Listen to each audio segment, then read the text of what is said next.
В эфире виртуальная студия Национального центра «Россия». Меня зовут Николь Плиева. Здравствуйте. Сегодня мы продолжаем серию подкастов, которые посвящаются великой победе великого народа. Одним из символов тех великих сражений был и остается легендарный Т-34. Этот танк на поле боя шокировал немцев своими характеристиками и заложил основу мирового танкостроения. Но и тогда, и сейчас техника без человека, без умения, без отваги и героизма всего лишь металл. В нашей студии сегодня внучка Олега Александровича Лосика, маршала бронетанковых войск и героя Советского Союза, Ирина Владимировна. Здравствуйте. Николь, рада вас видеть. Здравствуйте. Расскажите мне о победе. О победе. Прямо вот так вот. Это одним словом, одним предложением невозможно это описать. Победа. Что такое победа? Это радость, это счастье. Это когда позади горести и несчастье. Когда великая страна, великий народ стали победителем. И когда на долгие десятилетия вперед на земле воцарился мир. Спасибо большое за такую прекрасную характеристику. Позвольте мне немного рассказать о вашем дедушке. Я подготовила небольшую справку. Олег Александрович родился во время Первой мировой, в 1915 году в Смоленской губернии. Отец погиб, мама воспитывала сына одна. Чтобы продолжать учебу, юному Олегу пришлось уехать из дома и жить в интернате. В 20 лет парня отправляют в военное училище. Он мечтал о самолетах, а это была танковая школа. С тех самых пор судьба Лосика будет связана с бронетанковыми войсками. Олег Александрович посвятит более 50 лет своей жизни этому роду войск. Я знаю, что любимая фраза Олега Александровича, которую он любил повторять и себе, и солдатам, это был завет Суворова: «Воевать надо не числом, а умением». Так ли это? Совершенно верно. И действительно, дедушка на протяжении всей жизни считал главным беречь жизни своих подчиненных. И вот все спецоперации времен войны тому пример.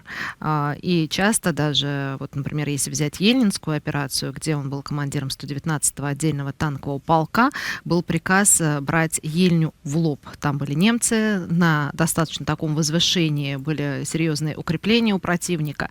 И его вызвал генерал Стученко, его командующий начальник на тот момент, и сказал: надо начинать операцию, наступайте.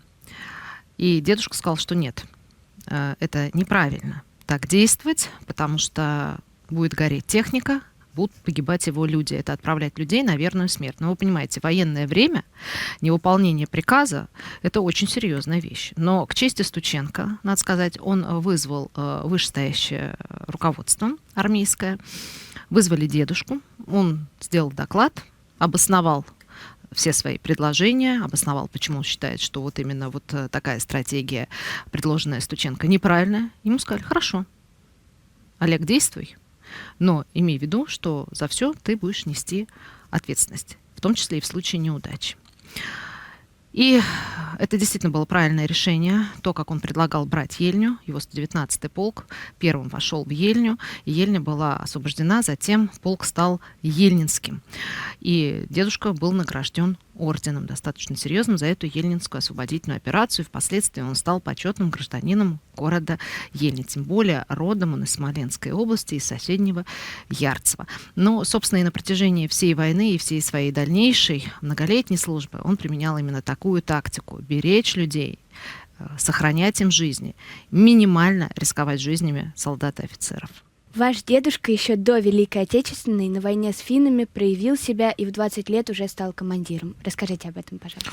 Дедушка прошел и советско-финскую, и Великую Отечественную войну.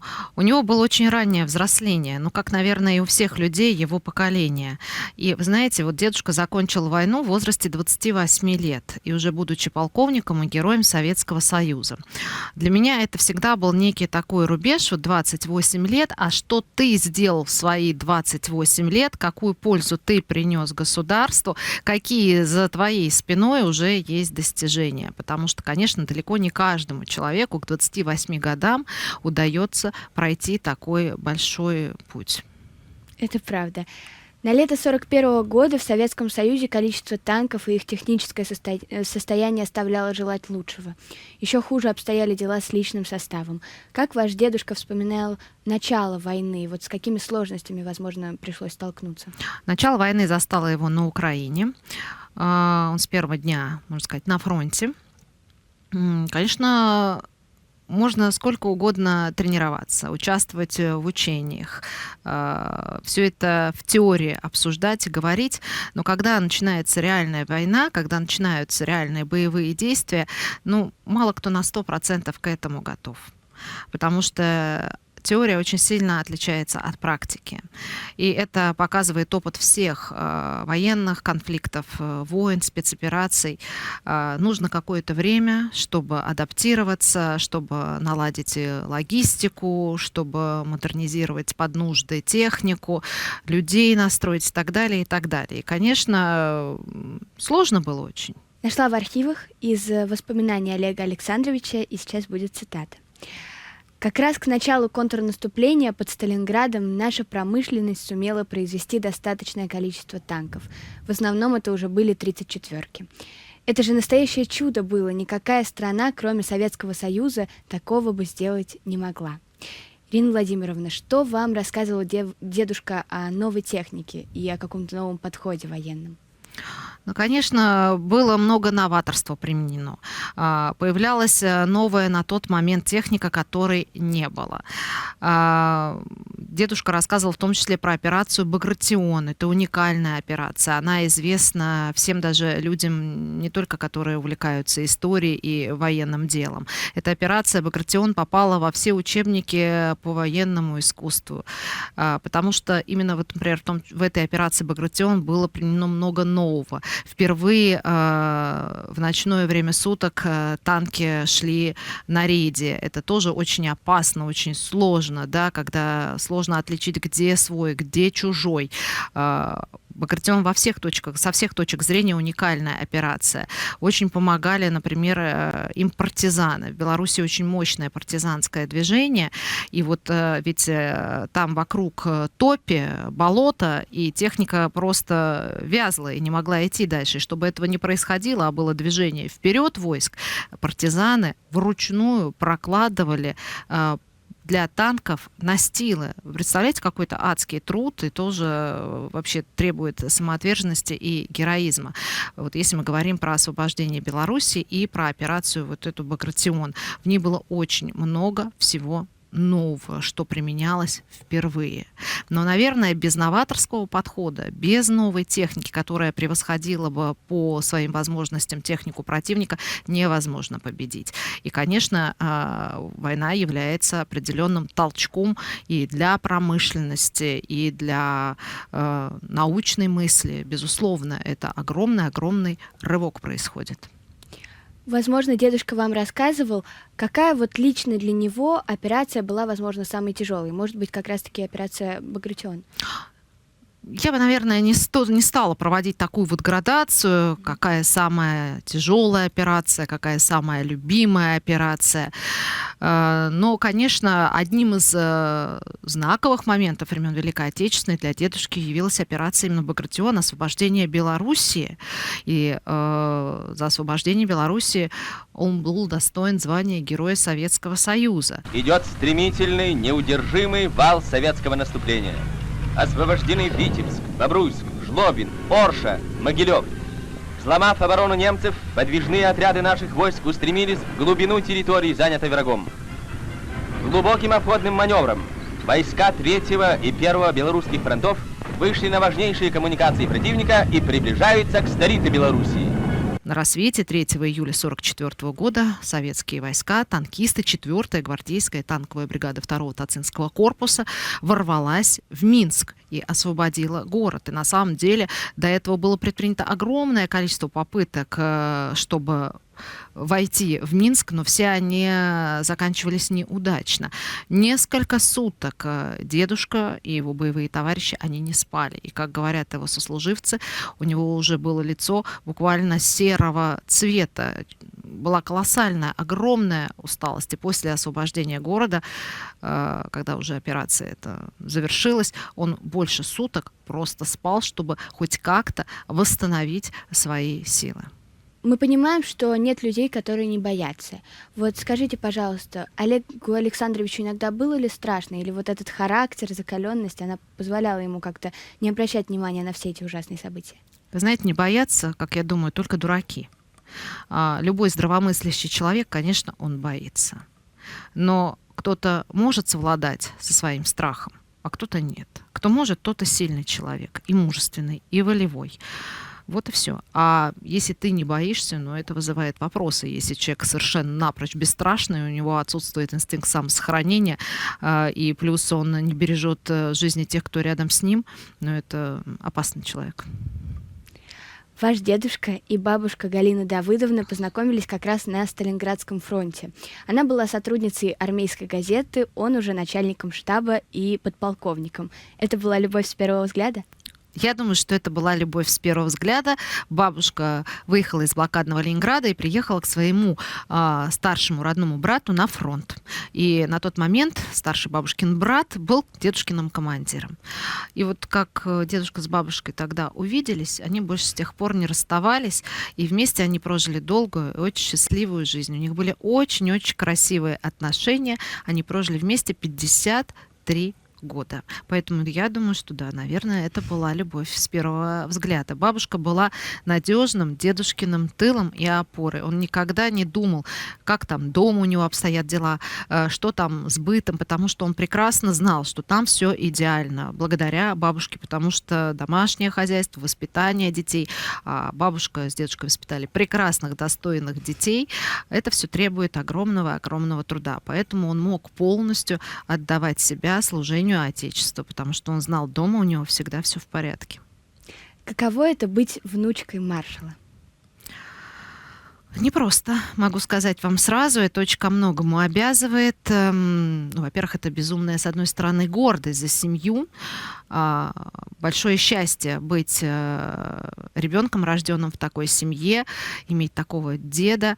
С другой стороны, это накладывает огромное количество ограничений. В том числе с детства мне говорилось, что это нельзя, то нельзя, не дай бог вот это, а вот еще не дай бог опозоришь на всю армию. Это вообще любимое выражение было. Поэтому я должна была изначально соответствовать всем высоким стандартам и быть достойной своей семьи. Я должна была хорошо учиться, я должна была достигать, я должна была реализовываться. Именно должна, ключевое. И так замечательно совпало с моим характером, моим темпераментом и, видимо, с моими генами, что и мне это все нравилось. То есть не было никакого насилия. Мне нравилось достигать, мне нравилось учиться, мне нравилось изучать все новое, мне нравилось развиваться, и по сей день мне это нравится делать. Ну, конечно, это вот, да, воспитывали нас в строжайшей дисциплине, в строгости, нас не баловали, но при этом мы росли в атмосфере всей безусловной любви. Но любви не вседозволенности, не любви, когда тебе позволяется все, а вот именно такая здоровая, адекватная любовь, когда из тебя воспитывают приличного, достойного человека. Были ли какие-то семейные традиции? Ну, семейных традиций не так много было, потому что дедушка всю свою жизнь был на работе. Ну, собственно, как и любой военный человек, дома он бывает крайне редко. Чем выше должность, тем больше нагрузка. Это самолеты, вертолеты, поезда, командировки, совещания, селекторы, говоря современным языком, и так далее, и так далее. Огромные коллективы, постоянно возникающие какие-то вопросы, проблемы, которые надо оперативно решать и так далее. Ну, конечно, для нашей семьи святой праздник — это День Победы, и мы все вместе всегда собирались за большим столом, и его отмечали, всегда ждали, когда дедушка возвращается с парадов. На протяжении 18 лет он выводил на брусчатку Красной площади Академию бронетанковых войск имени маршала Малиновского, шел в главе колонны. Как правило, Академия показывала высочайший результат прохождения и подготовки к параду. И, кстати, последний раз он на брусчатку Красной площади выходил, когда ему был 71 год. Знаете, это не каждый молодой человек может выдержать такие сумасшедшие нагрузки. Это огромное напряжение, это и физически сложно чеканить шаг, держать строй. Но вот в 71 год он прошел через всю брусчатку Красной площади. Мы всегда смотрели по телевизору эти парады, всегда смотрели, как там идет академия. Потом, когда уже дедушка не был начальником Академии бронетанковых войск, он всегда был на трибуне с руководством нашей страны, с другими военачальниками и полководцами рядом. И дедушка, по-моему, последний раз был на Красной площади на параде, на трибуне, когда ему уже было за 90 лет. По-моему, 92 года, либо 93 ему было. Можете себе представить, что тоже вот просто вот постойте даже на этой трибуне на протяжении 1,5-2 часов. Да, парад сам там час идет, но ты же должен еще пройти, там везде оцепление и так далее, так далее. Это непросто. Но вот это вот такой волевой, очень жизнелюбивый был человек, мужественный и безумно-безумно преданный своему отечеству. Можете рассказать подробнее про военную академию, уже упомянутую? Военная академия — это был прекрасный период, когда дедушка был начальником бронетанковой академии. Это был рассвет Академии бронетанковых войск. Он приехал в Москву в 1969 году после событий на острове Даманский, когда он был командующим Дальневосточного военного округа. Перевели в Москву, и они вот впервые, собственно, вот уже на постоянной основе с бабушкой переехали в столицу. До этого они жили только 2 года, когда дедушка учился в Академии Генерального штаба и когда преподавал там. И, конечно, можно было бы уже расценивать это назначение для командного офицера как, ну, некая такая пенсия, успокоиться, не делать ничего, перейти на спокойный такой режим жизни. Но это был бы не дедушка, если бы он вот именно вот так вот и стал жить. Он развил бурную деятельность. Академия стала ведущим учебным заведением в Советском Союзе. Туда были завезены компьютеры. На тот момент это было что-то из разряда фантастики. Первые компьютеры появились в Академии бронетанковых войск. Там были поставлены и установлены новейшие тренажеры, что тоже к тому моменту была большая редкость. Там были собраны дедушкой лучшие умы, ученые, которые занимались разработкой техники, в том числе. Там был сильнейший педагогический состав. И за эти годы, за первые несколько лет даже, Академия вырвалась существенно вперед по уровню образования, которое она давала. Был акцент сделан на практику, не только на теорию, а огромное значение уделялось практике, практическим занятиям. Это стрельбы, это полигоны. Огромное значение уделялось физической подготовке слушателей. И чтобы не быть голословной, могу привести пример, что огромное количество танкистов, такого не было никогда в последующие годы и по сегодняшний день, занимают руководящие посты в наших вооруженных силах наших дружественных республик, в странах СНГ, в иностранных государствах.